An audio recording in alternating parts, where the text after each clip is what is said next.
Hi, I am Lauren Rutgersen, and this is my presentation, IdaBWells and her fight for equality. Ida was born July 16th, 1862, and she passed March 25th, 1931. Ida B. Wells was born into slavery in 1862. She saw the changes in America after the end of the Civil War. She was actually born into slavery and was about 6 months old when the war ended.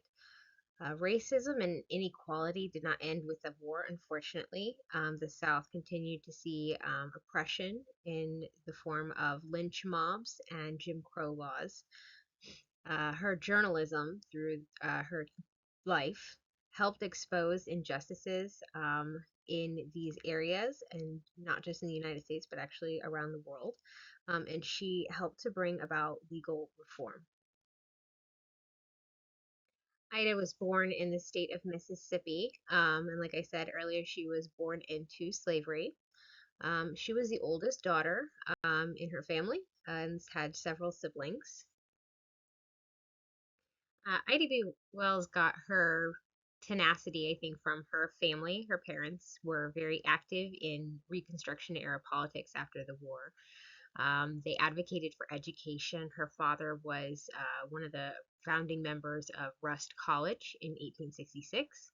Ida would later attend that college and be expelled from it. She got into I guess, argument with the president of the college. When Ida was a teenager, her parents and one of her siblings passed from a yellow fever epidemic that was going through her area. Um, she ended up having to go to work to support her remaining siblings. She went to work as a teacher. She lied about her age at the time and said she was 18 so that she could obtain employment.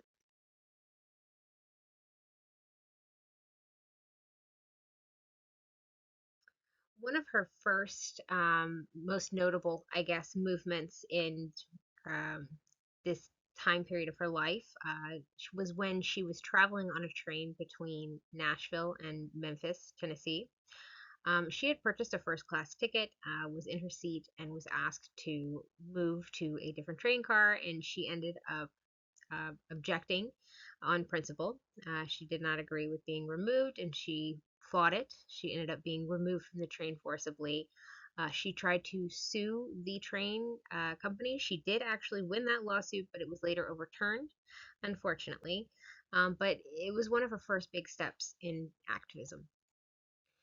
While Ida was still teaching, she was also working as a journalist in Memphis, which was probably, a very revolutionary thing to do. She was one of the first, being a black woman, an African American in the South.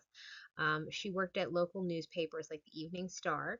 She was an editor, and she also wrote for a paper called The Living Way. She partnered with Free Speech and Headline as an editor. She was known as the Brilliant Iola and Princess of the Press. She lost her job teaching after she published an article about the state of the Memphis public school system. Ida used her publication to expose the terrors of lynch mobs. One incident that was of importance involved one of her close friends. A grocery store owned by some black gentlemen was opened in an area where she lived and was doing quite well and was seen as a direct competition to a white grocery store. There were several tiffs between them and the white grocers, and they ultimately were arrested following an incident at their store where they fired upon people they thought were trying to vandalize their store. They were taken into custody and then taken by the lynch mobs and executed without any trial or due process. In using her publication to expose this incident involving her friend, she angered the community and they set fire to her free speech offices. Ida was in Oklahoma at the time and ended up fleeing the South, and just continued, but she didn't stop. She continued to expose the injustices and the inequality experienced by African Americans, especially in the South, especially due to lynch mobs. Ida didn't stop her work in the South, or in the United States. She did travel abroad to discuss the topic of lynch mobs and expose inequality experienced by Black people in the world.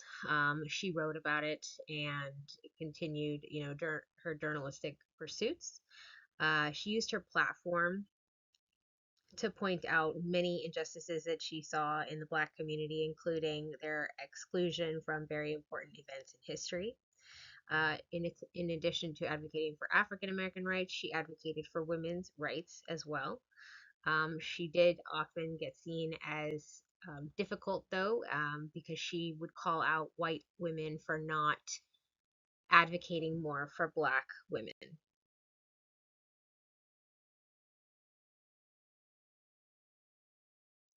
IdaBWells was responsible for and a part of founding many organizations that helped Black Americans and women for fight for equality.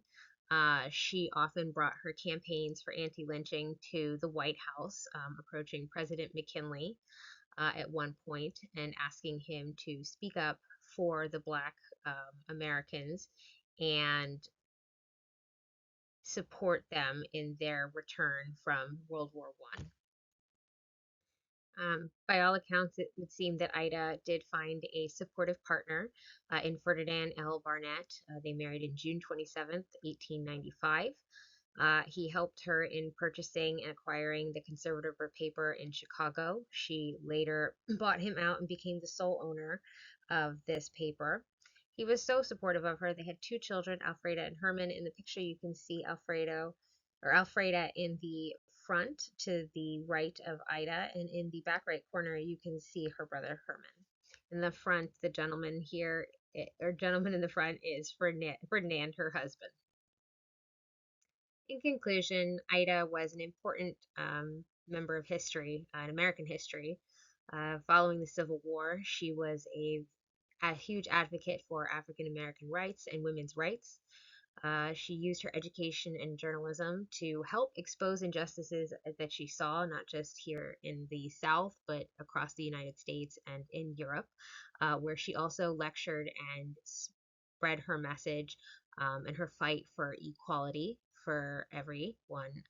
She exposed lynch mobs in the South and did a lot of editorial work on exposing and showing the statistics involved in the lynch mobs and the terror they spread through the African American community and how they kept them oppressed. She lectured abroad and in the United States on all of these topics and assisted in founding advocacy organizations and programs for African Americans and Black women and for women's rights. She owned and edited and wrote many important papers and agencies throughout her life. She was the first to do many of these things as an African American woman in the United States. I've included this little excerpt on Ida. I thought this was a nice one with a good picture of her when she was a bit older in age. Here is included my links, which I did add footnotes onto the side of the slides. And this ends my presentation on IdaBWells. Thank you.